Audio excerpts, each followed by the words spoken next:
buenas noches, señoras y señores, ¿cómo están ustedes? Bienvenidos a otra edición del Péndulo por Unicanal. Hoy les proponemos tres temas, rapidito les cuento porque ya quiero ir al debate porque son temas realmente interesantes. Uno, el del financiamiento político con la diputada Rocío Vallejos y el doctor César Rosell, coordinador general de la Unidad Técnica de Financiamiento Político del Tribunal Superior de Justicia Electoral. El segundo bloque vamos a hablar acerca del Parlasur. ¿Sirve o no sirve el Parlasur? Van a estar con nosotros la diputada Katia González y Edith Benítez, parlamentaria del Mercosur. Y el último bloque, vamos a hablar acerca de esta comisión de notables que conformó el gobierno para analizar las cuestiones relacionadas con el Tratado de Itaipú, que próximamente debe ser discutido con el Brasil. ¿Sirve o no sirve? Algunos fueron muy duros con esta comisión y dicen que no sirve para nada. Pero esto lo vamos a discutir con el ingeniero Martín González, expresidente de la ANDE, integrante de esta comisión, y el doctor Hugo Estigarribia, asesor jurídico, ustedes saben, que también formó parte de la comisión y posteriormente renunció. Después de la pausa ya iniciamos el debate.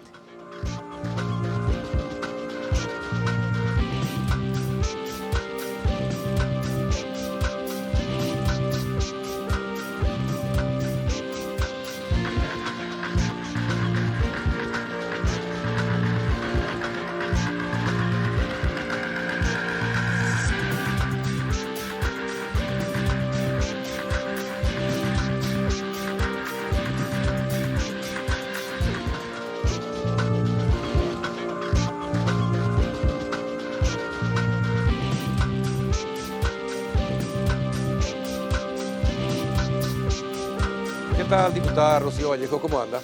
Muy buenas noches, Carlos. Muy buenas noches, doctor, y a la audiencia. Don César Rosell, ¿cómo está? Buenas noches, Carlos. Buenas noches, diputada. Y feliz de estar acá en esta mesa. Bueno, ¿cómo hacemos? Hay tantos temas. Se habla de cambiar la ley de financiamiento de los partidos políticos con todo esto que saltó últimamente y que ya era una sospecha que todos teníamos desde hace años de cómo se financian algunos partidos, cómo se financian ciertas candidaturas.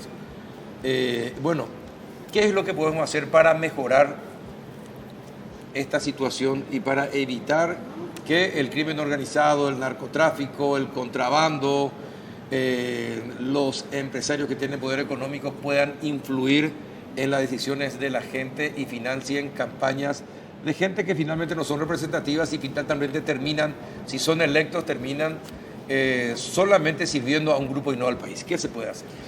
Bueno, en primer lugar, en base a lo que sucedió y como hablábamos previamente, y un gusto, ya nos comprometimos a trabajar juntos, es que nuestro sistema cambió, Carlos, ¿verdad? El sistema de votación, de elección ha cambiado con el desbloqueo de las listas sábanas. Entonces, ¿qué implica esto? Que las campañas son mucho más individuales, ¿verdad? O sea, eso va a implicar también que cada candidato va a buscar sus recursos propios, porque si nosotros tres somos de la lista 500, candidato 1, candidato 2, candidato 3, cada uno de nosotros va a hacer su candidata, su caminata, exposición de su candidatura en forma independiente. Entonces, cada uno va a querer visibilidad porque el que mayor cantidad de votos tenga dentro del mismo partido o movimiento es el que va a acceder al cargo.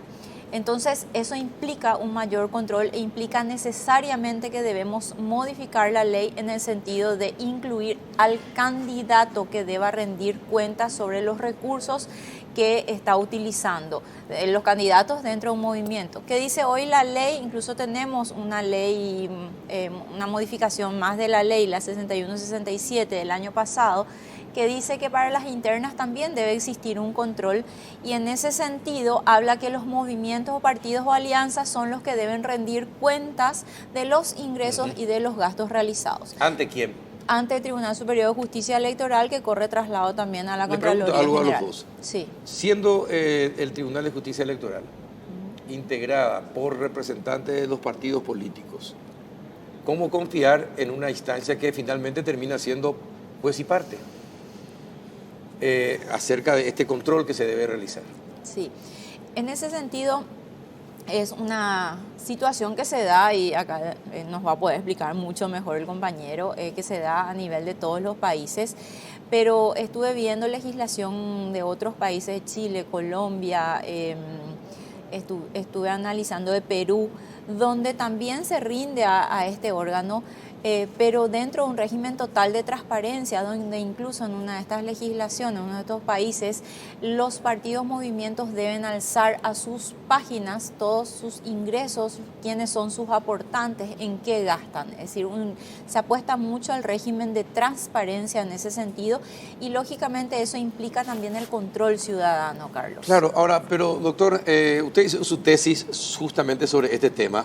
Exacto, realmente estoy trabajando en el financiamiento desde hace mucho tiempo. Tuve la oportunidad de estar en Colombia en el 2012 y tengo respuestas a casi todo lo que estábamos hablando en la mesa porque realmente además de trabajar esto me gusta mucho el tema.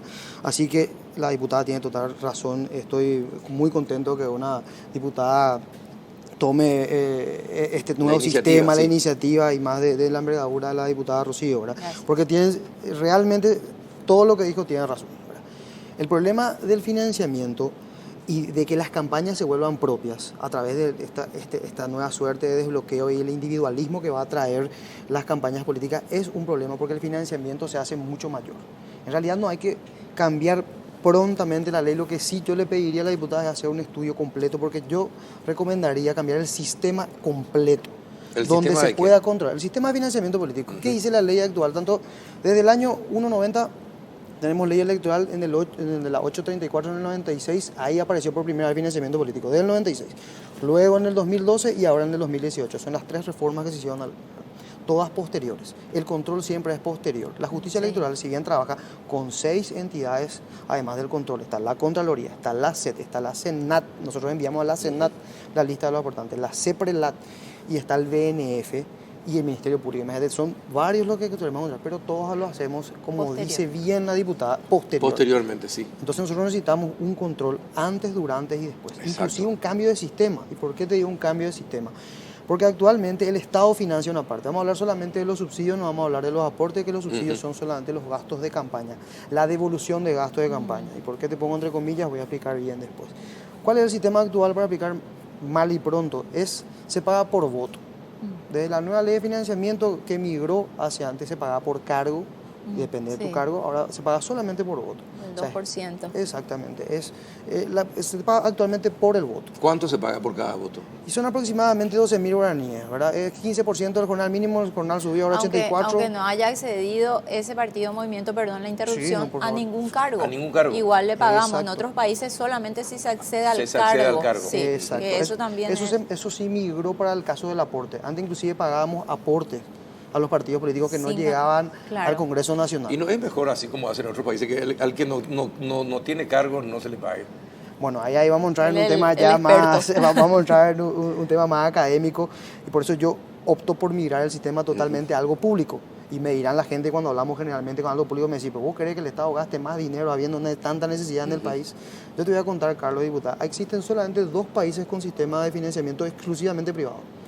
Cuando yo pregunto esto generalmente en la academia, todos me dicen Estados Unidos. No, son Venezuela y Bolivia.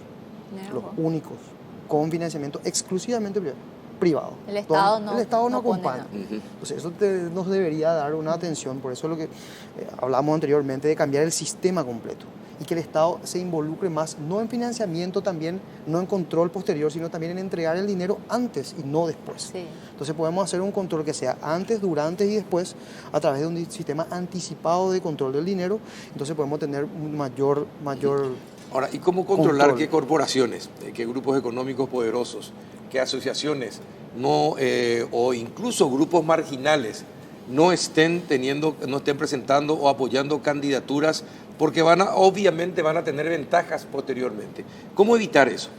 Bueno, como en el sistema que te dije, yo creo que es mucho más completo, porque primero tenemos países como citó la diputada, Colombia, Argentina, México, Brasil, donde no permiten la propaganda privada. Uno no puede adquirir propaganda privada, está prohibido adquirir propaganda. Solamente con la propaganda pública uno se maneja, ¿verdad? Si bien migró mucho eso a las redes, y eso sí ya es un tema como para otro programa totalmente, si podemos no controlar. Pero también eso hay que regular. Sí. Claro. Y hay tres grandes grupos que generalmente se regulan en el tema de financiamiento. Propaganda, transporte gratuito, me dirás por qué, por el tema del arrendamiento y demás, y el sistema anticipado, ¿verdad? Esos son los tres sistemas los tres mecanismos que deberían cambiar realmente el sistema, y que los países con un gran problema como México y Colombia en el tema de financiamiento político. México en realidad gasta 250 millones de dólares en inversión de financiamiento político, igual tiene un problema de control, son los que le dieron un buen margen de rendición de igual de resultado a lo que es el financiamiento político. Ahora ellos migran directamente hacia un control mucho más público del Estado y dejan de lado el privado, que es justamente donde se puede involucrar.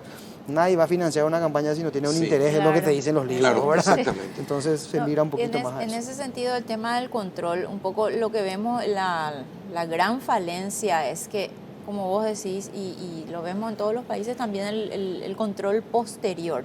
Y el papel lo aguanta todo. Si yo digo, ingresó 100 de aportes y gasté 100 y acá están los papeles, ¿y qué es lo que hacen las autoridades? Y estás sintiendo, ¿verdad? Controlan los papeles, ves si tiene el timbrado, si corresponde al tipo de gasto admitido, etcétera, etcétera. O sea, en realidad, las verificaciones que me imagino hacen con Senado y CEPRELAD es si no están en alguna lista, si no son narcotraficantes, etcétera, etcétera.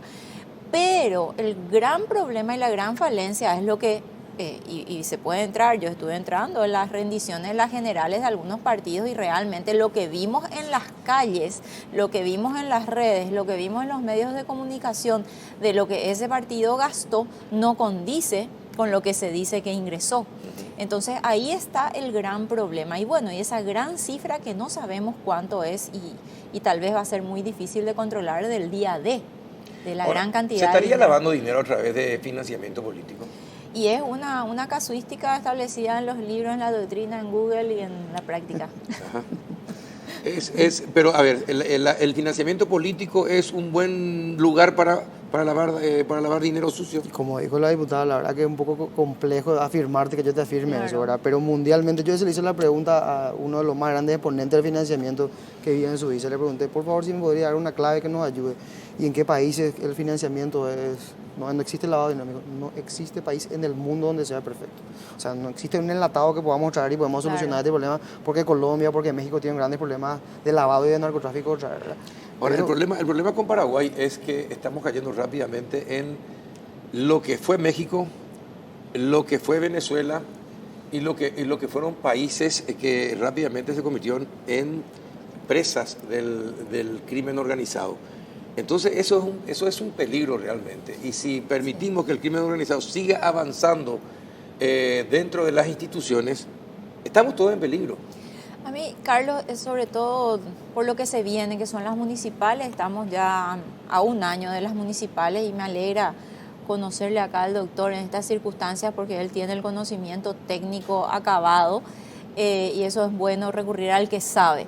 En ese sentido, imagínate que se van a elegir más de 250 intendentes que van a decidir el destino de cada distrito por los próximos 5 años. Sí. Si es un distrito con alto problema de plantación de tal cosa, o con alto problema de cuestiones que tienen que habilitar la municipalidad o en la que incide el intendente. Entonces es muy importante, un poco a la pregunta que vos estabas diciendo, ¿es rentable o se puede lavar dinero? En realidad es elegir autoridades que luego respondan a los intereses a los cuales se dedican esas personas que están lavando su dinero. Exacto. O sea, ese es el punto, que vos tenés a la autoridad a la cual le pusiste ahí, entre comillas, de alguna manera, porque financiaste su campaña, porque lo hiciste visible. Tiene que responder.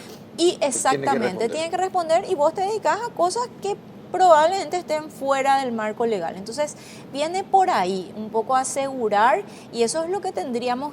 Y acá para mí, y luego lo hablaremos seguramente en extenso, el tema de la Contraloría Ciudadana. No sé cómo funcionará en los otros países. Para mí lo primero que me vino en la mente es pensando quién es lo que puede hacer ese control desde el inicio. O sea, se abre la época de campaña, bueno, comienzan las gigantografías, los columneros, la publicidad en redes, etcétera, etcétera. Entonces ahí ya hay que controlar, porque ahí es donde vamos viendo los gastos y eso podemos medir, ¿verdad? Si yo tengo 200 gigantografías y sale alrededor de 7, 8 millones, y si me la donan, también tengo que saber quién dona. Entonces, todo eso debemos Y prever. tiene que haber un límite para la donación. También, bueno, ahora el límite es altísimo, son 10.000 jornales por 80.000 más o menos, son 800 millones. Vos así que comenzás a ahorrar, Carlos, si querés financiar alguna campaña, hasta 800 millones, pues es una locura. Para mí, ¿por qué es una locura? Y veía yo el financiamiento y el aporte de una persona que hoy está en el poder a la campaña de un partido, donde esta persona donó 400 millones, Carlos. 400 millones. Ahora me decís, bueno, tal vez tenga, sí, tal vez tenga, pero el tema del monto alto es también es un vehículo para decir, bueno, esta persona, Juan, vamos a ponerle a Juan de ejemplo, esta persona tiene un buen perfil, no tiene problema con la justicia, etcétera, etcétera. Entonces todos nosotros, así chiquititos que tenemos problema con la justicia, vamos a darle a Juan y que Juan aporte en nombre de nosotros, pero el candidato sabe que todos nosotros estamos aportando. Para mí, doctor, me corregí, es excesivo 10.000 jornales por persona física o jurídica como aportante. 800 millones, 5.000 nomás era. Se alzó a 10.000. Se alzó a 10.000. Eso por un lado. Por otro lado, yo insisto mucho en el control desde que comienza la campaña. Ahí tiene control, ahí tiene. Y para mí, un factor importantísimo va a ser la Contraloría Ciudadana organizada, que ayude a decir, bueno, listo, nosotros contamos tantos carteles y hoy es muy fácil con la tecnología, uno filma, hace actas, etcétera, etcétera. Entonces, bueno, pero al final vemos que ese candidato en la rendición, que es posterior, dice, no, a mí me ingresó 100, yo tuve solamente 5 gigantografías, sin embargo vimos 100. Pero es muy difícil en el interior es muy difícil, porque la gente común ya no se dedica a cultivos lícitos, porque no es rentable. Entonces, ¿qué hacen? Aprovechan las oportunidades que se dan en las elecciones, ¿verdad? Y empiezan a operar y trabajan para narcos. Y entonces ahí comienza el gran desbarajuste. Entonces, ¿cómo control ciudadano? Es difícil el control ciudadano cuando se está dependiendo de esa industria. Claro. Entonces, y eso hablando de las intendencias, pero respecto de la legislatura, las campañas, ¿cuánto sale ser senador o diputado? Se hablaba entre 300 y 500 mil dólares. Según mencionaba Carlos Amarilla en algún momento, que el ser senador salía y estar en los primeros lugares por lo menos 500 mil dólares. Eso será para los partidos tradicionales. Sí, en nuestro claro. partido, en realidad, fue lo primero que pregunté cuando me ofrecieron ingresar al partido, si había que aportar algo, porque hay que saber, y me dijeron que no, y realmente fue lo mínimo, el tiempo, la oportunidad de trabajo eventual privado que vos perdés porque tenés que estar haciendo campaña, pero luego con los aportes de las personas, que si ustedes se fijan en la página del Tribunal Superior de Justicia Electoral, nosotros hasta el que aportó 1 millón le tenemos anotado, ¿verdad? O sea, nosotros hicimos la rendición transparente y es a eso a lo que debemos apostar, a la transparencia, ¿verdad? Y tenés razón, a lo mejor la Contraloría Ciudadana no va a poder ayudar en todos los distritos, claro, pero yo te puedo asegurar que en muchos distritos sí, en muchos sí, va a ayudar. probablemente sí. En otros pero tenemos sí que buscar la fórmula que permita un poco más de transparencia y también mucha educación, ¿verdad? No, totalmente. Ahí sí entramos en un terreno más va de la mano fangoso. justamente la veeduría con la educación y la lista de aportantes. La diputada pudo observar la cantidad de aportantes que están en su partido porque estira directamente del sistema SINAFIT, que es similar al de cuentas claras que trabajamos con USAID, con SEANSO, y hicimos un sistema ¿Cuánto mejorado. se considera un aporte justo? Bueno, los aportes, como dijo la diputada, legalmente están considerados a partir de la nueva ley 800 millones. Antes eran 400 millones, duplicaron, ¿verdad? Eso no sé si es sincerizar realmente el aporte o es exceder un poquitito, ¿verdad? En el tema de las leyes sobre financiamiento hay que tener en cuenta que una ley extremadamente excesiva y que apriete mucho al que quiera aportar, ¿qué hace? Automáticamente ya no rinde, pasa por otros canales, ¿verdad? Eso es una experiencia de otros países de Argentina que apretaron mucho con el tema del financiamiento y al final dijeron, bueno, si es que yo no puedo donar, voy a pasar a donar por otros lugares y voy a buscar otras formas. Claro, voy a conseguir 4 o campaña. 5 amigos que donen lo que yo tendría que donar. Entonces siempre el ojo de todas las soluciones, más o menos que estuve escuchando en el tema, y algo que tiene muy bien apuntalado la diputada es los días de campaña. Hay que sincerar los días de campaña. Son 60 días.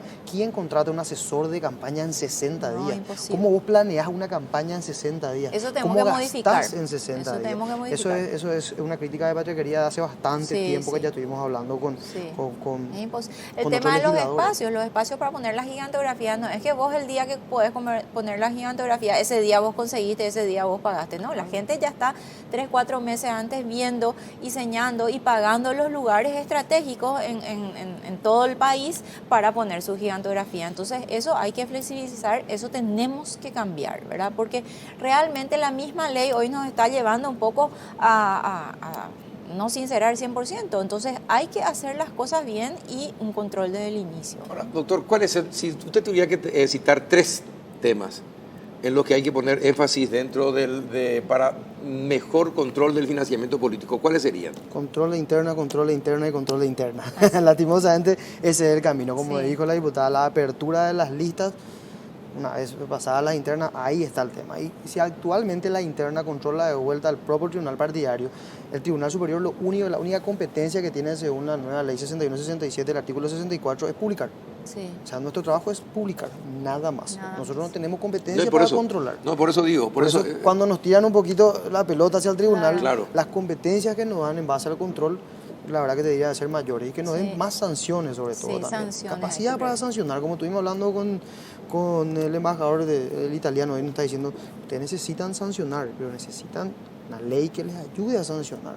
Nosotros hacemos un control. ¿Podrían elaborar? ¿Y ustedes podrían hacer eso? No, acá ya le comprometí al doctor, vamos a trabajar juntos. Claro, sí, estamos trabajando, viendo, pero evidentemente la experiencia de él es mucho mayor y es un conocedor del tema y vuelvo a reiterar, tenemos que trabajar con los que conocen, con los que ya estuvieron, con los que ya trabajaron esto y sacar la mejor ley. Pero coincidimos totalmente en las internas, el tema de trazabilidad, el tema del origen del dinero y algo muy importante también que vamos a incluir como sujetos obligados en la ley 1015 de prevención del lavado de dinero, vamos a incluir a los movimientos o partidos políticos en forma específica. Hoy están dentro de lo que son las ONGs, pero con muy poca regulación, entonces prácticamente solamente la inscripción, pero desde el momento que están como sujetos obligados en forma independiente, de ese momento ya también la CEPRELAT va a tener que emitir una resolución específica para ese sector, establecer las señales de alerta, cada partido va a tener que hacer su manual de política de prevención del lavado de dinero y en ese sentido controlar el origen y cumplir ciertos requisitos y hacer la debida diligencia del origen de los fondos. Ahora le pregunto, yo creo que este es el momento ideal. Sí, lo vamos a hacer. Yo creo que es para acelerar el proceso, porque si no se aprovecha esto, este es el momento y algunos van a tener temor de quedar pegados como fascinerosos, entonces van a acceder, pero tienen que tener claramente los puntos a discutir y rápidamente reformar. Así mismo. Yo tengo algunos puntos, creo que coincidimos, sentarnos a elaborar la ley, a la modificación y bueno, ver las experiencias de otros países ya en el tema y buscar la mejor fórmula para Paraguay. ¿Quiénes son los más duros? ¿Los más duros de qué? Y para cambiar el sistema. No, pero por lo que usted escucha, en general. Y Carlos, ¿de qué partidos son los más duros? ¿Son de los partidos tradicionales? Hasta ahora, en realidad, yo no conversé directamente con ellos sobre esto, ¿verdad? Con ninguno de los legisladores, porque estuvimos con otros temas también. Pero bueno, al momento de la votación vamos a ver, en el momento de la discusión en las comisiones, lo que pasa es que esto es volcarnos un poco a un sistema mucho más transparente, ¿verdad? Donde vamos a tener que decir cada candidato quién nos da el dinero. Entonces eso no ocurrió hasta ahora, vuelvo a reiterar, no existe un sinceramiento total entre lo que se rinde y lo que realmente se gasta. Entonces ahí hay una gran fuga, es más o menos como nuestra economía, el 40, yo creo que acá al revés, el 40 se rinde y el 60 es subterráneo. Ahora, es bueno que un empresario, una empresa, una persona, una corporación, financie a muchos candidatos de diferentes partidos. Eso es un debate internacional. En Estados Unidos fue toda una sensación. Eso sí, las corporaciones eran personas o no eran personas. Si tienen intereses o no tienen intereses. O sea, una súper pregunta esa. Claro que tienen intereses, la mayoría de los países no permiten que las corporaciones puedan entrar dentro de las campañas, ¿verdad? Y como dijo la diputada, algo de la cuenta de banco es primordial. Sin cuenta de banco no hay la famosa trazabilidad y CEPRELAT no puede hacer absolutamente nada. De hecho, que en la ley del año pasado, la 61-67, establece dice que los aportes de más de 10 jornales deban hacerse por cheque nominal o por transferencia formal, dice. Ahí decía bancaria el proyecto, pero bueno, igual cualquier transferencia se puede establecer la trazabilidad. Entonces eso es algo muy importante también, si es que si se va a cumplir, porque esta ley se va a aplicar recién ahora en las internas de las municipales y va a ser la gran prueba de fuego porque también tenemos por primera vez este sistema de desbloqueo. Vamos a ver cómo es el comportamiento y vamos a ver si estas modificaciones podemos incluirlas. Eso a lo mejor vos podés responder, ¿no? Yo creo que no sé si nos da el tiempo, si llegamos a plantear ahora. Realmente me gustaría trabajar con tiempo y no sé si llegar, como estuvimos hablando con la gente de la Unión Europea, para una elección general bastante bien afirmados o apresurarnos un poquito para las municipales. Eso ya dependería de lo que es. Hay que recordar que nosotros teníamos 18 a 20 observaciones internacionales sobre financiamiento, tenemos una sola, realmente, que el control de la interna. La justicia electoral hizo muchísimo trabajo. Tenemos el SINAFIT, tenemos el ONACID, manual estandarizado, la gente puede ver. Nos matamos tratando de que la gente se interese en el financiamiento. Van a haber flyers, muchos, durante la... Hablen con los partidos tienen que impulsar también eso, entusiasmar a la gente para el control. Educación finalmente. Bueno, todavía hay mucha tela que cortar en este tema, así que probablemente sean invitados nuevamente para aportar más cuando esto se empiece a discutir. Gracias, doctor, por venir. Diputada, gracias por estar con nosotros. Dale. A la vuelta de la pausa hablaremos del Parlasur. Tiene que seguir así, se tiene que cambiar el sistema de elección, deben ser diputados y senadores electos los que formen parte del Parlasur. De eso hablaremos a la vuelta de la pausa. Paraguay.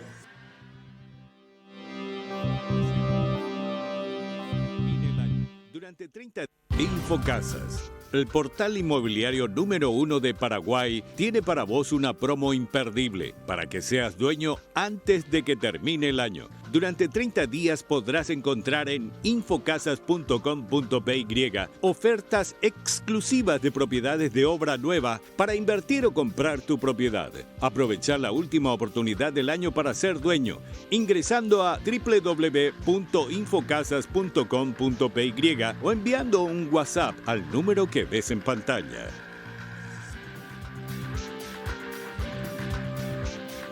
Black Friday en Bristol.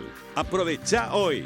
40, 50, 60 y hasta 70% de descuento en todos los productos. Los mejores precios del país en televisores celulares, equipos de sonido, notebooks, aires split, heladeras, lavarropas y mucho más. Lleva todo lo que querés sin entrega inicial. Escucha estas super ofertas. Heladera Midea de 300 litros, 2 puertas.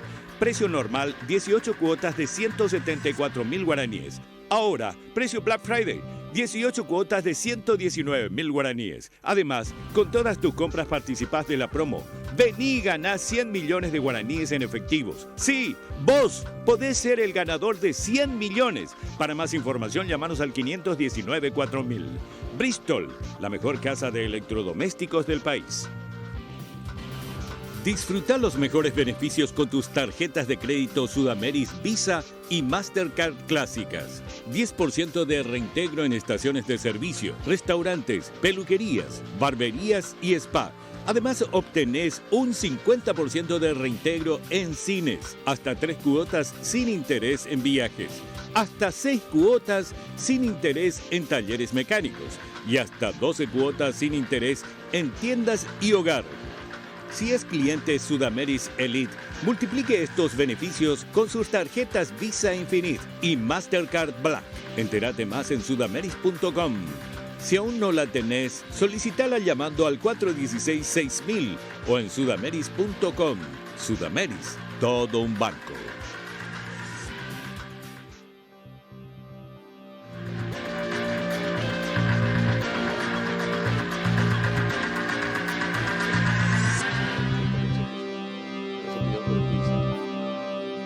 Ya estamos en otro bloque del péndulo y saludamos a la diputada Katia González. ¿Qué tal, diputada? Buenas noches, bien, ¿cómo anda? Muy buenas noches a la audiencia. Gracias, Carlos, por el espacio. No, gracias por venir. Y también la parlamentaria del Mercosur, la colorada Edith Benítez. Doña Edith, muchas gracias por estar con nosotros. Buenas noches a vos, Carlos. Buenas noches, diputada. Bueno, buenas diputada, noches a la audiencia. a ver, ¿qué es lo que usted quiere con el Parlasur? Dígale a ella y vamos a ver cuál es la respuesta que ella que ella tiene sobre el tema. Sí, bueno, en realidad esto no es personificar. A No, mí yo sé me que no es gusta personal. que el tema del argumento ad hominem, a lo mejor en alguna etapa de mi vida lo utilizaba mucho, pero estoy tratando, digamos, de plantar una bandera que implica una serie de reformas que necesitan la estructura estatal eliminando privilegios. Entendemos nosotros que el Parlasur hoy como órgano no representa para la ciudadanía mayores beneficios. Hay una asimetría, de hecho, que lo reconocen los propios Estados partes cuando el 14 de abril de este año se reúnen los cancilleres de Argentina, Uruguay, Brasil y Paraguay y deciden finalmente suspender las elecciones del Parlasur, argumentando justamente de que uno de los únicos países que tiene elección autónoma es el Paraguay y que lo tiene ya hace 15 años. Creo que este es eso te lo voy a discutir porque Argentina también tiene elecciones directas a sus parlamentarios. ¿No es cierto eso? Pero eso se Vamos a elige decir, no, los argentinos tienen parlamentarios electos que cumplieron en este diciembre su periodo parlamentario y que hubo inclusive mucha discusión en la República Argentina porque no se le estuvo pagando. No, te vas a poner muy nerviosa conmigo porque ustedes tienen que desaparecer. No, la tienen nerviosa que desaparecer. sos vos porque te estoy explicando que no tenés 24.000 conocimiento exacto de lo que estás diciendo. Bueno, Argentina tiene elecciones directas de sus igual, parlamentarios del Mercosur, discúlpame. Habla con entonces propiedad Paraguay y y con Argentina conocimiento. tienen, Sí, tiene siguen elecciones. teniendo. Sí, tiene Brasil elecciones. y Uruguay ya no. Todavía no, pero está establecido que tienen que hacer sus elecciones. En realidad Argentina, Mauricio Macri, tienen una elección muy diferente, porque si bien es cierto se le elige, ellos no ganan lo que ganan los parlasurianos paraguayos. Es por eso que Macri le pide al Congreso, y de eso se genera el acuerdo, porque justamente ellos abordaron el gasto inmenso que iba a representar sostener a esa delegación. Y eso hubo un problema muy grande, un debate profundo dentro del Parlamento argentino y ellos prácticamente no tienen presupuesto. O sea que la diferencia es absolutamente abismal. El parlamentario paraguayo, sin embargo, no solamente es una figura que va de contramano en la Constitución Nacional, que se los inserta con todos los privilegios dentro del poder legislativo, cuando eso únicamente se puede hacer por Constitución Nacional. Ellos se autoadjudican fueros que no tienen y que no tienen por qué tener. Además de eso, una serie, digamos, de regalías que están, entre comillas, y no por eso está bien, reservada a senadores y diputados. Ellos se insertan de contramano, vienen jugando el partido con la cancha libre, hasta que nosotros empezamos un poco a esta propuesta disruptora, ¿verdad? De eliminar la representación autónoma del Parlasur. Para entender, ellos no se hacen su presupuesto. Es decir, eso se discute entre el Ejecutivo y el Legislativo. El Parlamento Mercosur no tiene, nosotros como delegación paraguaya no tenemos autonomía administrativa. ¿Cómo se establece el salario? ¿Cómo se establece el tema de los combustibles, de los viáticos? ¿Cómo se establece eso? Eso ya viene del Ministerio de Hacienda, del Ministerio de Hacienda, ya viene y lo estudian los senadores y diputados, que son los que deciden el presupuesto. Y de hecho que nosotros por el protocolo y por el reglamento tenemos la misma prerrogativa que un diputado. Por lo tanto, se ha establecido para establecer nuestro sueldo la misma prerrogativa que un diputado. ¿Cómo es, diputada? Otra cosa te voy a decir más, Carlos. En la República Argentina, yo estuve hablando con respecto a lo que es la República Argentina, con respecto a los senadores, a los diputados del Parlasur electos. Ellos sí, Macri estuvieron dándole solamente viáticos y pasajes. Pero ¿qué pasó? Hubo varias demandas y la Corte Federal Argentina ahora condena al Estado argentino a pagarle los 5 años de sueldo a todos los parlamentarios argentinos porque no se presume la gratuidad del trabajo y segundo, proviene de la voluntad popular que es la máxima autoridad y ellos fueron electos. Por lo tanto, la gratuidad del trabajo no existe porque nuestra actividad es incompatible con cualquier actividad comercial o cualquier otra actividad. Yo soy abogada con ejercicio de 25 años de la profesión, hoy estoy dejando mi estudio jurídico, me dedico netamente a esto y se supone que la gratuidad del trabajo no existe y trabajamos, a pesar que la diputada dice que no trabajamos, que somos haraganes, que somos ignorantes, porque ella se expresa en esos términos despreciativos hacia los demás. Y no es así. El Parlasur estamos gente muy capacitada, muy preparada y que nos dedicamos a trabajar. Martes, miércoles, jueves nos reunimos en el Cabildo y en la biblioteca.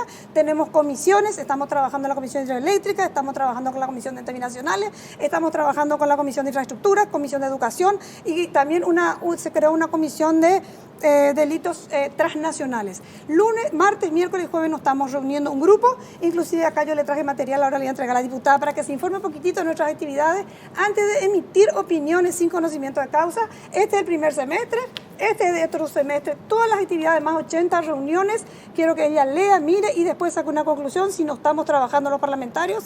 Y ahora, de julio a diciembre, vamos a estar sacando otro material para hacer llegar a conocimiento a la ciudadanía. Tal vez la ciudadanía no sepa todas nuestras actividades.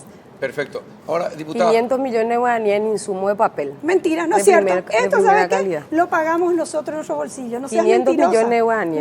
No es cierto. Y Del quiero que lo rubro de demuestre con Parlasur. documentos. Pero hay- Que lo pero demuestre hay si en un presu- papeles lo gastamos. No, Pero en nuestro bolsillo lo hemos pagado. no, pero hay un presupuesto Ignoro para yo. papelería de 500 millones del Parlasur. Ignoro eso, pero nosotros, yo compro todas mis hojas, yo Pero tengo mi eso figura en oficina, el presupuesto. pero no del, habrá sido del ejecutado. Parlasur.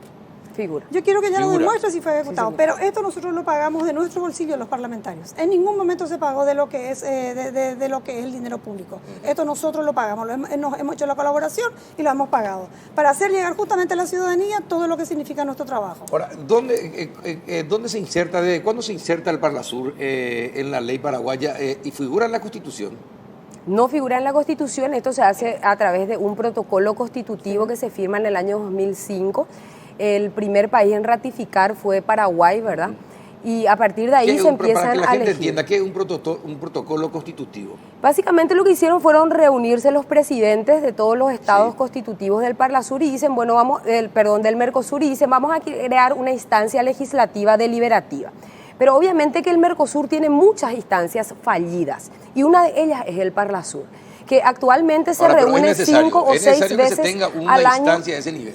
Sí, pero nosotros no proponemos luego la eliminación del Parlasur, Carlos. ¿No propones eso? Claro que no propongo. Lo único que se propone es la sustitución de esta representación autónoma absolutamente onerosa e innecesaria y trasladarla a las delegaturas, como hoy lo hacen Uruguay y Brasil sin ningún tipo de Que sean diputados y senadores inconveniente. los que vayan a representar a Efectivamente. Paraguay en el Parlasur. Entonces nos ahorraremos respecto. 24.000 millones de guaraníes. Eso significa comprar 3 aviones, para poner un poco en cristiano, 3 aviones altamente equipados, aviones ambulancias que pueda sacar a gente que está en el Chaco muriendo literalmente. Significa comprar alrededor de 100 ambulancias de terapias intensivas. Significa Si vamos a hacer ese tipo de comparaciones, Sí, sí, pero no me pero, respeta esta mujer. no, No, momentito. pero no sé. tienen que- Sí, vamos, así no va. sí, a ver. Es que es tan difícil. quedas ahí? No, yo me puedo quedar y puedo seguir hablando también, ¿verdad? Pero realmente me gustaría que ella hable porque Claro. te juro que se pinta de cuerpo entero la necesidad. Entonces a mí me está haciendo ella la película entera para que la gente se dé cuenta de la soberbia, de la prepotencia, de la falta de autocrítica, de no decir a la pucha, algo seguramente estamos fallando. Este órgano realmente se presenta como una gurú del conocimiento y que son todos. ¿Quién no sabe cuántos parlasurianos están procesados? ¿Quién no sabe? Cuando se le hizo una entrevista a un parlasuriano que no sabía que él quería construir una ruta. O sea que, por favor, siga hablando, señora No. parlamentaria del Mercosur, que Yo usted me está te digo, haciendo el somos favor. abogadas y si hay parlasurianos procesados, la presunción de inocencia se presume, ¿sabes? Eso que existe la presunción de inocencia. Mientras no sea condenado, tampoco podés vos señalarle con el dedo y decir... Yo puedo hacer lo que yo quiero. Perfecto, usted podrá pero como abogada me parece que no proteger la corresponde. luz, Somos, pero yo- no le estoy protegiendo, Sí, pero yo- la ley yo lo puedo dice, hacer la lo que yo presunción de quiero. inocencia existe y yo no soy Usted juez dirija de su mis discurso pares, y no quiera yo soy dirigir juez el de mis mío. pares. Segundo, cierto, hay un parlasuriano que no niego, Neri Olmedo, y cada uno tiene que hacerse cargo de los partidos políticos, tienen que hacerse, cierto, hay que mejorar la calidad de los representantes, no lo niego. Y tenemos refalencias, así como en la Cámara de Diputados también los hay, en la Cámara de Senadores también los hay, y yo no creo que por eso yo voy a incluirle a ella en ese paquete, ni voy a igualarlo, todos somos diferentes y cada uno somos elegidos por nuestros electores. Y le quiero decir a ella que el Parlasur proviene de la legalidad y la legitimidad. La legalidad porque está establecido en un protocolo. Y la legitimidad, ¿por qué? Porque el Parlasur, aunque no lo cree, y acá lo traje en documentos, fue el que más votos obtuvo dentro de estas elecciones nacionales. La gente tal vez no sabe. Parlamento del Mercosur, ANR, tuvo 970.000 votos, en comparación con el más votado del Senado, que fue el señor Horacio Cartes, 720.000 votos. El PLRA tuvo 686.000 votos, en comparación con su su primer 570.000 votos, que fue Senado. Imagínate, nosotros tuvimos y tenemos al Ricardo Canese, que tuvo 120.000 votos. Cada parlamentario de Mercosur con casi 100.000 votos estamos ahí, que gente que nos ha votado. O sea que tenemos la legitimidad, la ciudadanía nos ha votado. Mire, estoy de acuerdo con usted en ese sentido. Está en la ley, está el protocolo constitutivo de Paraguay. Y estamos trabajando nosotros para su derogación, así mismo es. Perfecto. Nadie dice que así mismo es. Y vamos a seguir trabajando y vamos a seguir desmontando falacias en un estado, digamos, hipertrofiado, en un estado con una elefantiasis, que lo que hace es justamente, en lugar de direccionar el dinero de la gente a donde realmente se necesita salud, educación, infraestructura, lo único que hace es privilegiar a castas. Vivimos en un estado semifeudal, un estado que necesita modernizarse. Ahora, pero perfecto, ¿cómo hacemos para cambiar? A ver, ¿cuáles son las alternativas que existen para cambiar la situación? Sí. ¿Y qué es lo que ustedes van a proponer? Y a ver, y después la doctora nos va a decir qué es lo que ellos tendrían para explicar por qué deberían seguir. Sí, hoy ya, digamos, nos allanaron el camino. Nosotros presentamos un proyecto de ley en abril de este año que fue rechazado en una sesión MAU. Una sesión que convoca el señor Miguel Cuevas sin digamos, el cumplimiento del reglamento. No nos notifican, imagínate, a la proyectista no le notificaron. Entonces se rechaza esa iniciativa de abrogar el Parlasur, ¿verdad? ¿Y qué cambió hoy? Y hoy cambió porque nosotros en la Cámara de Diputados el miércoles pasado instamos al Poder Ejecutivo que a través del Ministerio de Relaciones Exteriores remita este acuerdo que fue suscripto y que Paraguay es depositario, que es una suerte de adenda o modificación del protocolo, y resulta ser que el Ejecutivo el jueves 18 de noviembre remitió efectivamente al Senado. Hoy está girado a las comisiones de Asuntos Constitucionales, de Legislación y de Defensa el proyecto que pretende justamente eliminar las elecciones autónomas a partir, obviamente, del 2023. Los derechos adquiridos están, claro, pero a partir del 2023 ya no se necesitaría esa papeleta. Y yo quiero ir y redoblar la apuesta, hacer un plebiscito, porque esa legitimidad de la que habla la señora parlamentaria del Mercosur, yo me permito discrepar. Yo creo que si hacemos una consulta y la propuesta es que en las elecciones municipales, sin gastar un solo guaraní, partido por la mitad, se reparta al elector una papeleta adicional, en donde vote el elector sí o no Parlasur. Porque esta fue una decisión de cúpula, donde hace 15 años aparece nomás una papeleta y mucha gente justamente no entiende. Hoy recién ahora, la gente toma conciencia sí o no de Parlasur, lo que porque el Parlasur está, nos guste o no nos guste, el Parlasur está. Y sí o no, no cambia nada. Lo que debería ser es... Claro, la pregunta tiene que ser bien elaborada, pero tiene que poder ser contestada con un sí o con un no, porque eso es, digamos, la intención plebiscitaria siempre es que se pueda contestar con sí o con no. Hay una cosa, doña Edith, que tiene que reconocer. Actualmente, con más informaciones que tiene la gente, hay mucha gente y también sectores de la prensa que dicen: ¿por qué simplemente el Parlasur no tiene representación en base a los senadores y diputados electos, que de ahí se elija, como hace en Brasil? Creo que Brasil y Uruguay hacen así. Brasil y Uruguay hacen así, como hacen Brasil y Uruguay. Entonces, este no es un país rico, este no es precisamente un país, este es un país de muchas necesidades.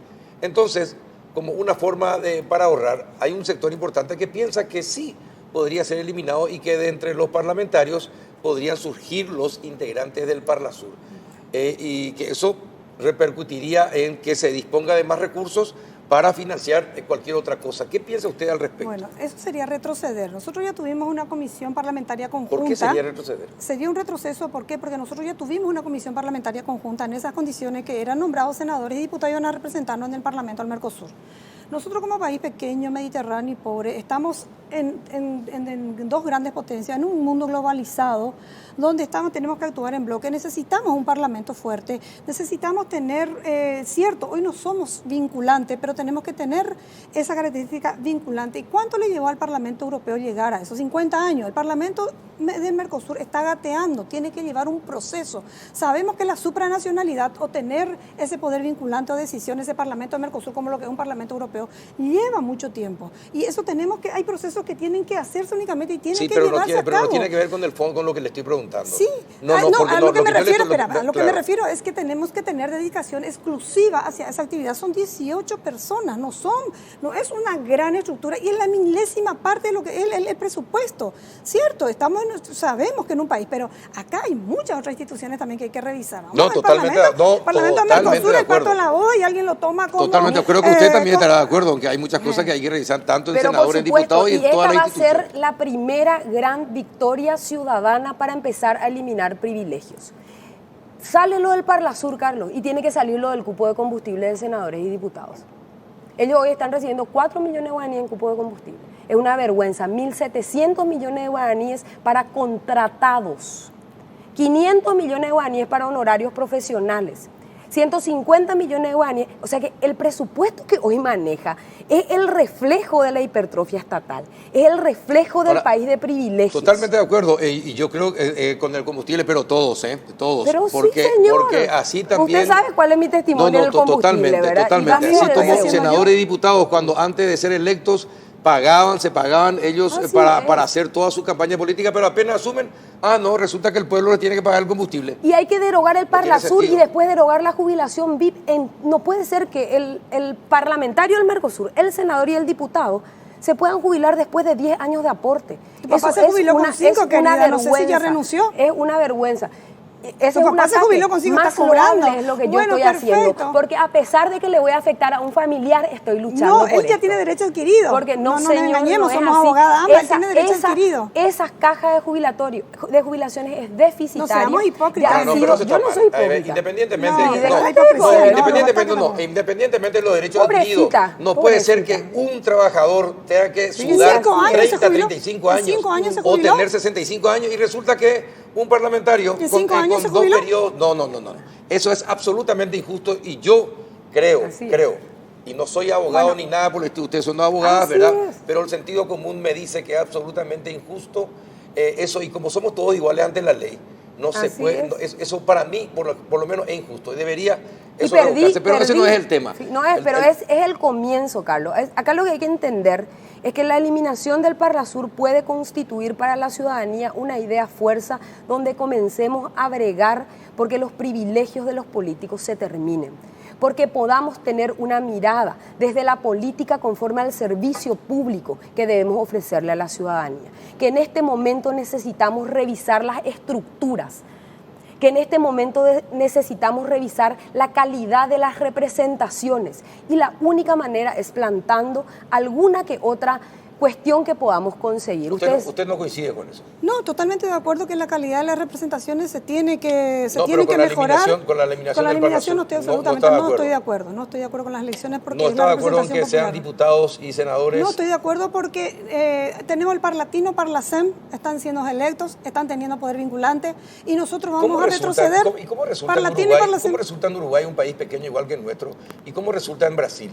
¿Por qué no puede resultar en Paraguay?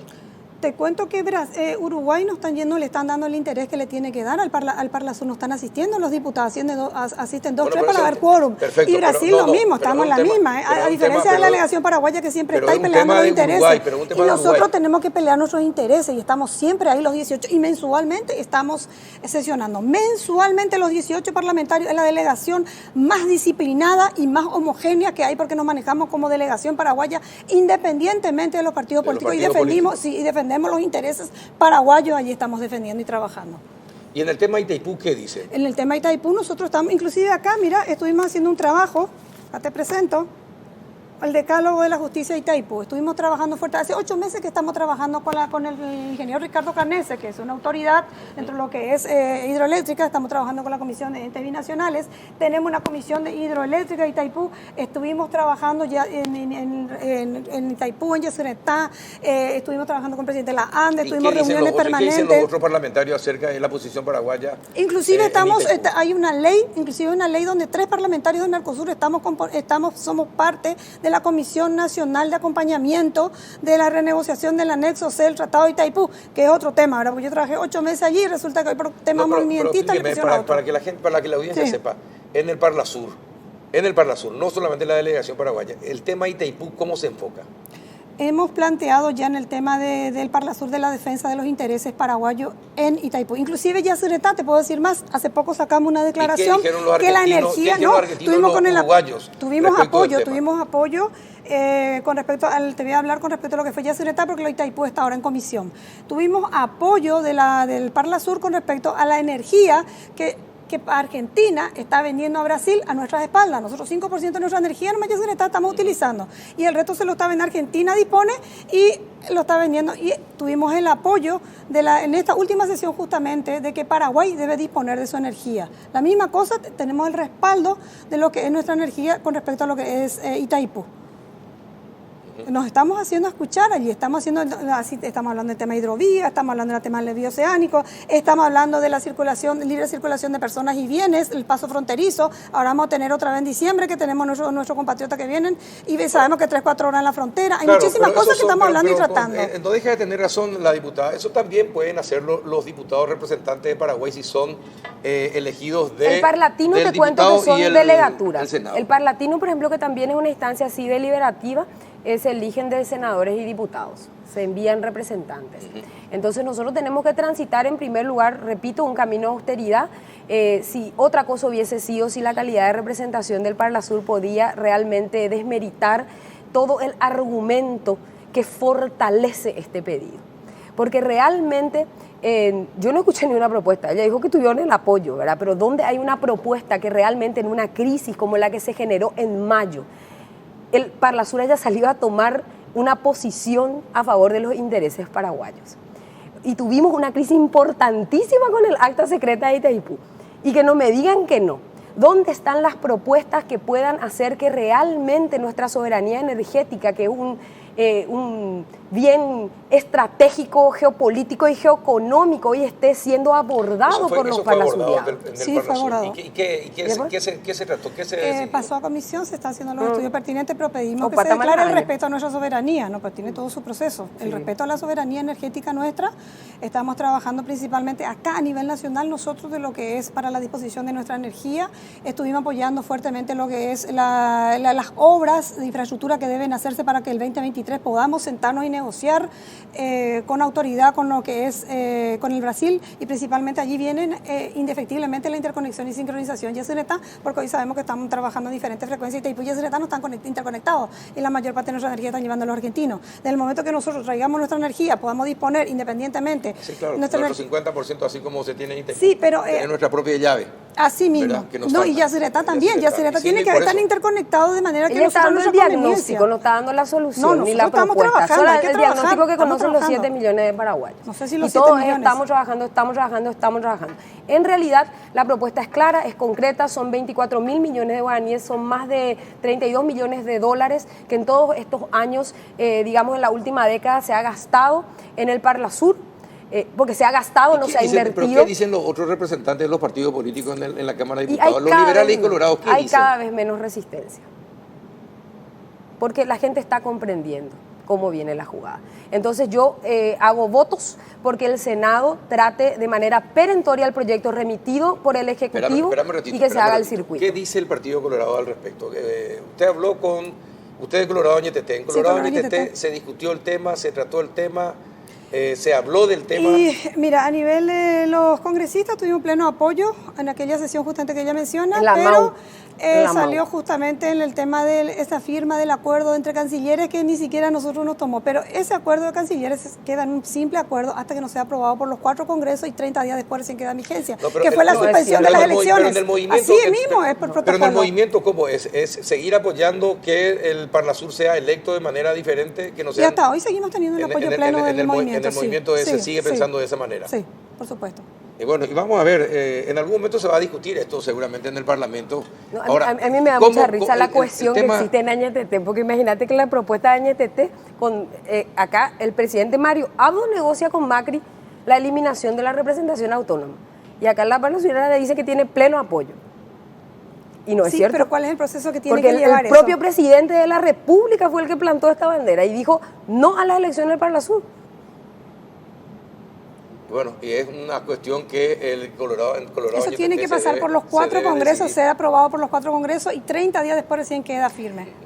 Esto tiene que pasar por el Congreso paraguayo y automáticamente cuando se promulga no es cierto. deja de tener vigencia el Parlasur. Yo te ofrezco y te voy a regalar. Vamos a ver qué pasa después. Mire, no me regalen nada. Me gustaría seguir conversando con ustedes y tengo que ser sincero. Yo te agradezco, sé que cuando te invité dijiste que sí. Intenté traerle a muchos parlamentarios del Mercosur y se negaron todos, así que yo te agradezco. Debía estar siempre allí. No, te agradezco de corazón porque te animaste a estar para debatir este tema. Eso es muy importante. Uno puede estar o no de acuerdo con tu posición, pero estás acá y eso valoro muchísimo. Así que te agradezco que hayas venido y espero que no sea la primera ni la última vez que podamos discutir este tema, porque esto todavía va a tener andamiaje. Dame play. Perfecto. Gracias, diputada. Muchas gracias. A la vuelta de la pausa, la Comisión de Notables de Itaipú, ¿sí o no? ¿Sirve o no? ¿Es una pantalla como hoy dijeron en el noticiero o no? De eso ya vamos a hablar. Este te iba a dejar que... Gracias. Black Friday en Bristol. Aprovecha hoy 40, 50, 60 y hasta 70% de descuento en todos los productos. Los mejores precios del país en televisores, celulares, equipos de sonido, notebooks, aires split, heladeras, lavarropas y mucho más. Lleva todo lo que querés sin entrega inicial. Escucha estas super ofertas. Celulares Samsung A10S. Precio normal 18 cuotas de 130.000 guaraníes. Ahora, precio Black Friday, 18 cuotas de 89.000 guaraníes. Además, con todas tus compras participás de la promo. Vení y ganá 100 millones de guaraníes en efectivo. Sí, vos podés ser el ganador de 100 millones. Para más información, llámanos al 519-4000. Bristol, la mejor casa de electrodomésticos del país. Llega la promo Veraneros a Barcos y Rodados. Por tus cargas de 50.000 guaraníes recibís un cupón para participar. Lo ingresás a promovr.com y podés ganar un viaje para 2 personas a Hawái, además de 10.000 premios directos como mesas plegables, heladeras para el auto, smartwatch, conservadoras especiales y todo lo que necesitas para equiparte para el verano. Carga, ganá y equipate con la promo Veraneros de Barcos y Rodados. Consulta bases y condiciones y estaciones adheridas en la fanpage de Barcos y Rodados. Disfruta los mejores beneficios con tus tarjetas de crédito Sudameris Visa y Mastercard clásicas. 10% de reintegro en estaciones de servicio, restaurantes, peluquerías, barberías y spa. Además, obtenés un 50% de reintegro en cines, hasta 3 cuotas sin interés en viajes, hasta 6 cuotas sin interés en talleres mecánicos y hasta 12 cuotas sin interés en tiendas y hogar. Si es cliente Sudameris Elite, multiplique estos beneficios con sus tarjetas Visa Infinite y Mastercard Black. Entérate más en sudameris.com. Si aún no la tenés, solicitala llamando al 416-6000 o en sudameris.com. Sudameris, todo un banco.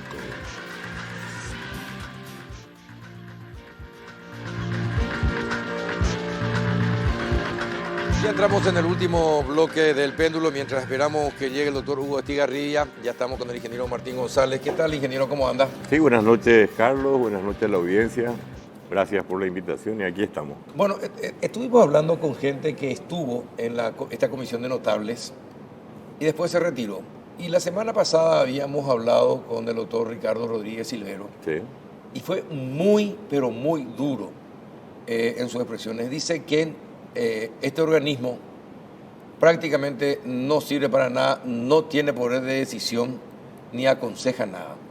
Y él, palabras más, palabras menos, estaba muy desilusionado sobre el papel que pueda tener Paraguay en lo que se refiere a la negociación con Brasil del anexo C del Tratado de Itaipú. ¿Cómo es? ¿Qué está haciendo esta comisión de notables de Itaipú? ¿Está asesorando? ¿Puede contar algo o no? Sí, no, claro que sí. Su nombre lo dice todo, es una comisión asesora.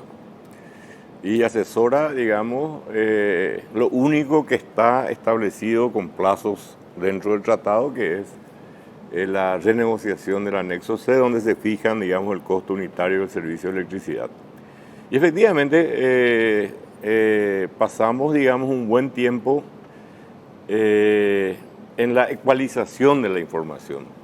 Porque, ¿qué quiere decir la ecualización de la información? No todos, al ser una comisión multidisciplinaria, teniendo distintos actores dentro de la sociedad y de la economía o lo que quiera, lo que hicimos fue tratar de igualar el nivel de conocimiento con respecto a la situación no solamente de la Itaipú, sino que de todo el sistema eléctrico nacional, de la proyección, digamos, del crecimiento del servicio de energía eléctrica en el Paraguay. Y obviamente eso permitió, digamos, que muchos conozcamos aspectos que antes no conocíamos en la verdadera profundidad o hasta desconocíamos que existía, ¿verdad? ¿En serio? ¿Usted, a pesar de haber estado en el Consejo de Itaipú? No, digo, yo me incluyo, claro, uno siempre de repente... Eso sí me parece sorprendente. No, que no, usted me diga eso me parece sorprendente. No, de repente, por ejemplo, aspectos jurídicos que tienen que ser considerados. Nosotros los ingenieros tenemos el gran defecto de opinar jurídicamente y eso normalmente es malo, ¿verdad?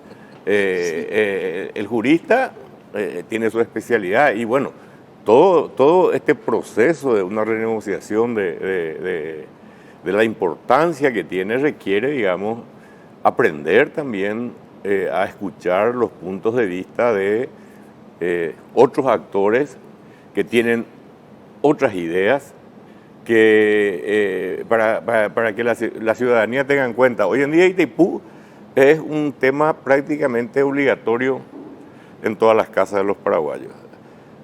Pero en Itaipú tenemos, en el 2023 tenemos que fijar nosotros una nueva fórmula. En el 2023 se tiene que firmar. Sí, a ver. Creo que a mediados del 2021 ya se tiene que tener definido el tema. Claro, a ver, el tratado dice cumplido los 50 años. Claro. Eso ocurre en agosto del 2023. Exacto. Lo que se está haciendo es prepararnos para que nosotros podamos tener una posición lo más temprana posible. ¿Y cuál es la opinión que tenemos? Y justamente la frustración que se generó en determinadas personas es de que, a criterio nuestro, esa posición tiene que estar ya lista a más tardar para finales del año que viene. Entonces, tuvimos un tiempo de aclimatación, digamos, y este es el momento en que se está acelerando todo el proceso. Para tener una idea, la mesa energética se reúne mañana. Tengo entendido yo de que es para escuchar distintas opiniones con respecto a toda la cuestión ya de Itaipú propiamente dicha. Y a partir de mañana yo creo que vamos a tener una orientación ya mucho más y una marcación mucho más... ¿Por qué a partir de mañana? ¿Qué va a pasar mañana que les va a marcar el territorio? Y fuimos convocados, digamos, diferentes actores a reunirnos con la mesa energética. La mesa energética es... ¿Toda la comisión? ¿Toda la comisión de no toda la comisión, solamente algunos que tenemos todavía funciones, pero es la mesa energética la que finalmente va a bajar la línea con respecto a qué es lo que tenemos que ir explorando dentro de la renegociación del tratado. Pero reitero, nosotros somos una comisión asesora, no una comisión decisora. Nosotros, y para ello, bueno, un grupo de integrantes de esa comisión, digamos, bueno, elaboramos un reglamento, la conformación de grupos de estudios, hay área jurídica, económica, social, área técnica, ¿verdad? Y a partir, yo creo, esta semana o la próxima semana más tardar, esos grupos van a comenzar a tener vivencia de tal manera que se puedan ir afinando, digamos, los distintos escenarios. Encontrando coincidencia entre cada... Coincidencia no vamos a encontrar. Porque esa mesa es una mesa multidisciplinaria, no solamente multidisciplinaria. Hay gente con la cual nosotros tenemos técnicamente, por decirte, una opinión distinta. Hay gente que habla, por ejemplo, de que tenemos que bajar el precio de la energía para el 2023, que compramos Itaipú, y hay gente que habla, y yo me incluyo en ellos, de que tenemos que tener una actitud rentista, o sea, que nos dé la mayor renta posible Itaipú. ¿Por qué? Porque nuestra tarifa de energía eléctrica es la tarifa más baja del Mercosur, o sea, no podemos hablar de que no es una tarifa competitiva. La tarifa residencial es la más baja, la industrial también, la comercial también, y si nosotros tenemos la posibilidad de inyectar a la economía nacional 800 a 1.000 millones de dólares al año, yo creo que eso va a implicar un desarrollo demasiado fuerte. Y hay otra vertiente de que habla exactamente todo lo contrario a lo que yo digo, ¿verdad? Entonces, y entre esos dos extremos tenés una variable muy grande de opciones que tienen que ser debidamente analizadas y debidamente... ¿Es suficiente quedarse con $1.000 millones para Paraguay, otros $1.000 millones para Brasil? ¿Es suficiente eso o hay otras cosas que se podrían agregar? ¿En qué sentido? No, porque ¿qué es lo que se puede agregar? Cualquier cosa se puede agregar porque el tratado puede ser discutido en cualquier momento. Lo que vamos a discutir, lo que taxativamente está establecido, es que el anexo C será reanalizado o será revisado, dice el tratado, a los 50 años. Ahora, pero esos $1.000 millones contempla la posibilidad de que Paraguay no use toda su... no creo que lo use todavía, porque no tiene ni siquiera todo el sistema de distribución para hacerlo. No. Pero, a ver... Esa es otra falacia. Convengamos una cosa, Carlos. El 50% de la energía que produce Itaipú es paraguaya. No, totalmente de acuerdo. Pero el tema es el siguiente. Yo uso el 20% de mi 50%, sí, ¿verdad? Y entonces, ese 30%, al único que le puedo vender hoy a Brasil. Sí. Bueno, en el 2023, ¿va a seguir eso? Es decir, vamos a seguir, pero ¿y si no vamos a poder usar nosotros y tenemos que venderle solamente a Brasil? ¿A qué precio le vamos a vender a Brasil? ¿Vamos a hacer al precio de mercado? ¿Vamos a seguir dándole ventajas comparativas en cuanto a la contratación de la energía de Paraguay? ¿Cómo va a ser? ¿Están ustedes también pensando eso? Convengamos una cosa. Primero, el hecho de que le vendamos a Brasil no es un problema del anexo C. Es el punto 13 del tratado, ¿verdad? Donde habla de que el socio tendrá la preferencia en la compra de la energía eléctrica que produzca el emprendimiento y que no sea utilizada para su propio consumo. Lo dice clarísimo el artículo 13 del artículo. Sí. Eso puede ser mañana, puede ser discutido. Es lo que yo te dije en el programa con Canese. Ellos tuvieron la oportunidad brillante en el 2009. ¿Y por qué no inútiles. ¿Por qué no planteamos ya nosotros ahora esa discusión? Es cuestión de que se plantee. Ahora, esa discusión tiene también su riesgo. ¿Cuáles son? ¿Estamos nosotros en condiciones de comercializar con quién? Y con Brasil, que es el único que no puede comprar. Sí, vamos. O nosotros hasta el 2023 tenemos que venderle por el mismo precio siempre. No, hasta el 2023 está fijada la tarifa, ¿verdad? Porque quien vende no es Paraguay, el que vende es Itaipú. Itaipú, sí. ¿Verdad? Itaipú lo que hace es recibir instrucciones en el caso del Paraguay, de la ANDE, y en el caso de Brasil, de Electrobras, dice yo compro tanto y vos estás obligado a comprar el resto. Pero Itaipú fija su precio. Entonces, lo que vamos a cambiar en el 2023 es la forma como fija su precio Itaipú. Sí. Y eso puede ser, la negociación puede terminar. A Paraguay, pues, ¿qué es lo que más le convendría sobre la forma cómo se tienen que fijar los precios? Convengamos una cosa, a Paraguay obviamente que le conviene consumir su energía. Totalmente. ¿Por qué? Porque, pero no lo puede hacer todavía. Pero no, es que no lo puede hacer todavía, Carlos, es que el consumo per cápita de la energía eléctrica está directamente asociada a un factor de desarrollo del país. Sí. Si vos te fijas cuánto es el consumo de energía per cápita de los Estados Unidos y comparás con un consumo per cápita del Paraguay, vas a ver que es una cosa diametralmente opuesta, pero eso está totalmente acorde, digamos, con la riqueza y con el bienestar de cada uno de los países. O sea, por más que nosotros querramos consumir toda la energía, nuestra propia realidad no nos permite. Ahora bien, ¿qué pasaría si hubiéramos tenido electrointensivas? De repente distorsiona, claro. Pero por otro lado nos perjudica, digamos, porque ese bienestar desde el punto de vista de la oferta de energía termina. Para el 2032 el Paraguay va a estar, 2030, 2032, es lo que se calcula. El Paraguay va a estar en crisis de oferta de energía. Vamos a tener no solamente problemas de energía, vamos a tener problemas de potencia. Nosotros hoy tenemos que ya establecer, hoy estaba leyendo un artículo, no recuerdo de quién, que hablaba de que tenemos que tener visiones de largo plazo. Nosotros no podemos tener visiones cortoplacistas para hacer una negociación como la que pretendemos hacer en el 2023. No podemos estar pensando bueno, este 2023 ahí hacemos... No, vamos a tener una visión de largo plazo. ¿Qué es lo que va a necesitar el Paraguay desde el punto de vista de su oferta energética en el 2030, en el 2040? Era un chileno el que estaba hablando hoy justamente de cortoplacismo y largo plazo, ¿verdad? Ellos tienen un plan Chile 2040. Nosotros tenemos que tener un plan Paraguay 2040. Hoy había una charla sobre Paraguay 2040. Está bien, pero lo que pasa es que tenemos discusiones diferentes, ¿verdad? O sea, todos queremos el progreso, todos queremos progresar, todos queremos el desarrollo, pero lo que no nos estamos poniendo de acuerdo es cómo lograr ese desarrollo, ¿verdad? Y el Paraguay necesita inversiones. El Paraguay necesita rentabilidad de sus industrias nacionales, digamos. La INC tiene que ganar dinero, la ANDE tiene que ganar dinero. El Paraguay tiene que ganar dinero a través de Itaipú y tiene que ganar dinero a través de Yacinetá. Tenemos que construir Itatí, Itacorá, tenemos que construir Corpus, ¿verdad? Son dos emprendimientos vitales para nuestra seguridad energética y vamos a tener que hacerlo en forma condómina.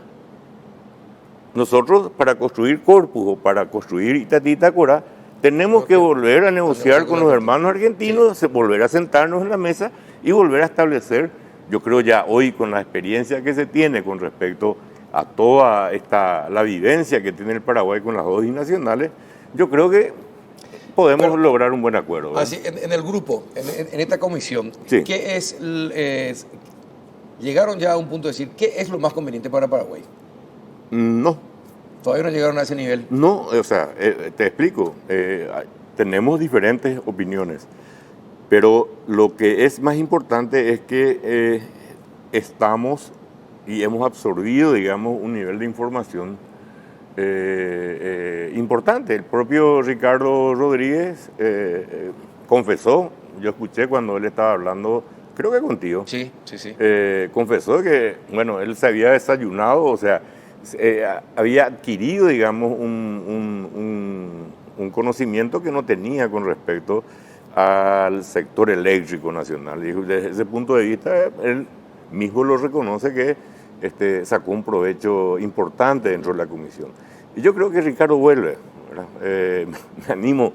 Me animo a decir que Ricardo vuelve, porque acá lo que hubo y lo que existe es ansias de trabajar, es voluntad de trabajo, y creo que vamos a tener mucho trabajo de acá en adelante, Carlos. Bueno, pero no me dijiste, ingeniero, que el punto más importante de la negociación, ¿cuál tiene que ser? Es decir, vos tenés el tema rentista. ¿Hay otras alternativas que podían adosarse? Hay muchísimas alternativas. Entre la teoría rentista y entre la teoría del desarrollo con la energía prácticamente regalada, hay infinitas opciones. Ahora, ¿qué es lo que vamos a hacer? No vamos a hacer ni la mesa asesora, ni Carlos Peralta, ni fulano de tal, quien va a decidir esto. Esto es una cuestión de Estado. Sí.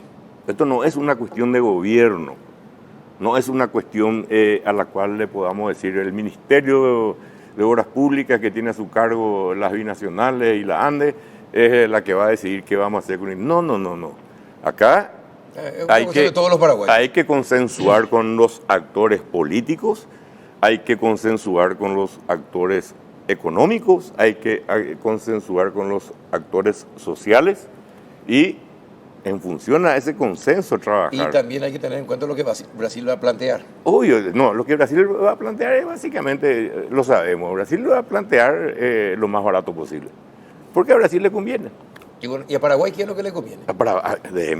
Si a mí me preguntas, a Martín González, ciudadano paraguayo, ¿qué es lo que yo quiero de Itaipú? Quiero que se mantenga esa tarifa y quiero que mi país gane $1.000 millones por año. Eso quiero. Ahora, ¿eso es lo que van a consensuar los distintos actores de la realidad nacional?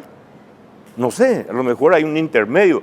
Para eso está creada esa comisión asesora, ¿verdad? Para que podamos dar los pros y los contras y que cada uno dentro de la sinceridad y lo que le atañe, digamos, jurídica, técnica, económicamente pueda decir, ¿sabes qué? No estoy de acuerdo porque yo creo que esta es una ventaja que debe ser explotado. Jeffrey Sachs es también asesor. Yo no lo conozco al señor. Nunca se acercó, tampoco habló con la comisión. No, o sea, venga. Contacto con la comisión de notables no hubo de parte del señor. Que yo sepa, no, y no es comisión de notables. Vamos a poner bien en claro. ¿Cómo se llama la comisión? Es la comisión asesora, no es una comisión de... Pero así pues le llama comisión No, de no, notables. no.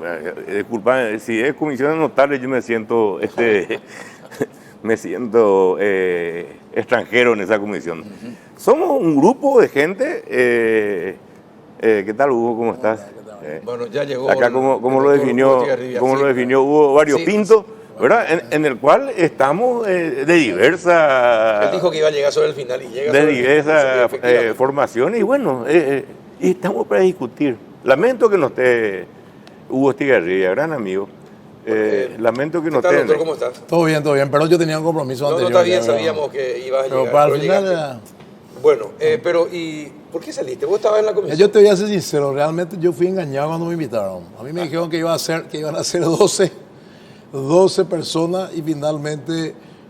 Bueno, esto empezó el 2 de agosto, ¿verdad? Esos días posteriores al juicio político que se iba a hacer o no. Hernán Uteman, un alumno mío que rindió muy bien, asesor legislativo del presidente, me llama, me dice, doctor, necesitamos 12 personas, van a ser a lo máximo 20. Bueno, pasó casi un mes, el 29 de octubre me invitaron. Un mes, ¿verdad? Entonces yo, ya un poco desconfiado, mando una carta, le hago una serie de preguntas, ¿verdad? ¿Cómo vamos a conjugar en esa comisión gente que está a favor del acta bilateral, gente que está en contra? ¿Qué incidencia va a tener con el equipo de Jeffrey Sachs, que está designado como asesor? ¿Quiénes van a integrar la comisión la comisión de negociación y cómo va a influir esto? Y finalmente se van a mantener algunas personas al frente de Itaipú que estuvieron en esta negociación, ¿verdad? Y voy a ir a la reunión, entonces esperaba respuesta a la reunión. La reunión no hubo respuesta. Yo me di cuenta que había 30 personas ahí. Entonces yo dije, esto es casi imposible trabajar, por más que vos dividan sus comisiones, todo. Entonces me fui a la reunión, escuché, no hablé, justamente Martín acá, como suelo hablar, me quedé callado, escuché totalmente. Pasó casi un mes, me invitan a la segunda reunión, entonces dije, esto es una joda. Entonces agarré, redacté y dije, mi renuncia, no voy a participar porque evidentemente... ¿Una sola vez? Una sola vez. Evidentemente el formato, como dijo Alberto Acosta Gabarino, es de foros. Es muy bueno el tener foros, el tener foros, etcétera, etcétera, ¿verdad? Pero estamos cerca de la negociación, ¿verdad? Y no hay cambio de actores. Por ejemplo, yo estoy convencido de que para negociar con Brasil, vos tenés que tener actores respetables para Brasil, ¿verdad?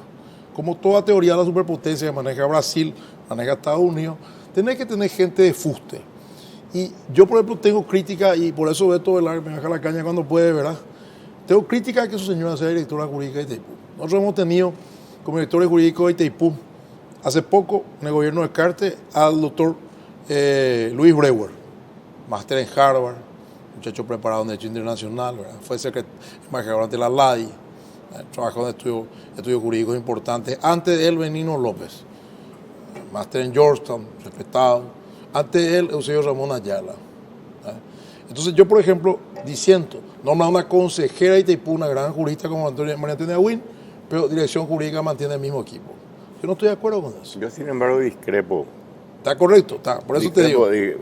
Y esa es la ventaja de tener distintas opiniones. Porque de repente ocurre exactamente lo que está ocurriendo acá en la mesa de asesores. Y te comento, Hugo, yo personalmente tenemos nosotros una amistad que yo respeto mucho. Sí, claro, hace años. Sí, y lamento tu prematura salida, ¿verdad? Es más, yo estuve pensando muchas veces también en salir, pero hoy tiene otra organicidad. Hoy estamos ya con un reglamento elaborado, hoy estamos con grupos de trabajo que van a ser conformados y obviamente la responsabilidad que se tiene es muy grande. Ahora, nosotros no podemos exigir saber quién va a ser el equipo negociador, porque el equipo negociador tiene que ser, y coincido ahí contigo, tienen que ser personas, digamos, de gran prestigio, pero por sobre todas las cosas tienen que llevar una opción Paraguay, ¿verdad? Que tiene que estar definido no por el gobierno, porque esto es una cuestión de Estado. Y fíjate más, Hugo, vos que activás también en política. Nosotros tenemos elecciones en el 2023. Eso significa que vamos a tener internas en el 2022. ¿verdad? Y Itaipú va a ser, y si no tenemos un pacto, si no tenemos un pacto a nivel de Estado, con los partidos, con las organizaciones sociales, el peligro que tenemos que Martín salga candidato a, no sé, a intendente y diga, a partir de mi mandato la energía va a ser cero. ¿Cómo ocurrió? ¿Cómo ocurrió? Pero, ¿sabe qué sucede? Entonces, eso, el tiempo me da la razón. Sobre el punto nomás, Hugo. Entonces, eso significa de que nosotros para finales del año que viene tenemos que tener una idea que pueda ser objeto de un consenso del país y que realmente esa sea una posición de Estado, porque eso es lo que nos va a dar fuerza. No va a hacer que Jeffrey Sachs se siente acá ni que Carlitos Peralta se sienta allá.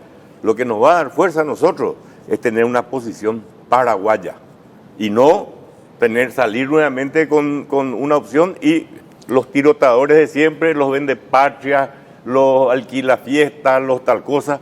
Y en esas condiciones, ¿quién quiere sentarse? Pero fíjate vos que el tiempo dio la razón de mi renuncia. Ahora, hoy escuché la declaración del doctor Rodríguez Silvero que dice timbre de cementerio. Yo una entrevista contigo, escuché. Sí. No sirve para nada, va saliendo. ¿verdad? El propio ministro de Hacienda dijo ya tiene una estrategia para la negociación con Itaipú. O sea, el ninguneo, por más que vos tengas buena voluntad y se arme, el ninguneo es de parte del propio gobierno. No, yo no coincido. Yo creo que son caretas que le dan, éramos caretas que le dábamos. Como para demostrar que, claro, hay una amplitud y que se escuchan todos los comisión sectores. De notable como pomposa gente, yo tampoco no me considero notable, me considero un ser humano común y corriente, ¿verdad? Pero en la práctica, ¿a dónde vamos? ¿Verdad? Te voy a ser sincero, yo creo que si algo quiere que no funcione de forma comisión, dice, yo igual integré, un poco en contra de esa filosofía. Pero ahora pasa el tiempo y nos vemos. Después se fue a Llano a hablar con Jeffrey Sachs, le dijo, quiero que me asesore y va a Itaipú, Llano nada. Sí. Hasta ahora no se sabe cómo se va a ensamblar lo que Jeffrey Sachs y su equipo va a asesorar supuestamente al gobierno con este equipo. ¿Cómo va la comisión? ¿Y por qué Benigno dice ya tenemos una estrategia? Entonces, pero es espectacular. Yo veo un ninguneo. Por un lado, tenerlo los amigos ahí bien sentados, con el canciller ahí, una foto espectacular de individualidades magníficas, ¿verdad? Pero por otro lado, al revés, ¿para qué servicio? Al revés, un lindo florero. Yo veo una fortaleza tan grande que Jeffrey Sachs, por ejemplo, le asesore a Llano, que le traigamos, no sé, al premio Nobel de la Economía el año antepasado para que le asesore al Partido Revolucionario Febrerista, que traigamos otro gran economista o técnico que le asesore a Frente Guazú. Eso va a generar riqueza en la discusión. Pero yo no porque veo si continuamos nuestra política aldeana que tenemos acá, porque tenemos una política aldeana donde tenemos gente con flecha fuera del círculo, que lo único que está esperando es que vos digas algo para jugarte un flechazo, ¿quién se va a querer sentar? Yo dudé mucho para integrar esta comisión, porque tengo ya muchas marcas acá en la espalda. Porque ya fui tratado de todo. Aparte votan un órgano importante ahora, la comisión mixta. No, ¿qué comisión mixta va a ser importante si me dejaron sin presupuesto hoy? Bueno, pero ese es un hecho político fáctico. Pero te digo, se me va el tiempo, Pero hagamos eso, Hugo, volver a la comisión, es importante tu colaboración. Hay que ver cómo se está la comisión. Yo tenía voluntad de trabajar por mi país, pero cuando vi que mi presencia iba a ser una presencia meramente de careteada, dije, no. Hasta luego, ¿verdad? Porque también te vimos la producción del puchero todos los días, ¿verdad? Gracias por venir, aunque sea. Gracias por llegar. Yo formalmente te propongo que vuelvas, Hugo. En serio, es importante tu... Gracias por venir. No, vamos a seguir teniendo tiempo porque este es un tema realmente de Estado y vamos a seguir discutiéndolo acá en este programa. Así que gracias por venir. Gracias. Y gracias a ustedes por otro miércoles más. Hasta la próxima.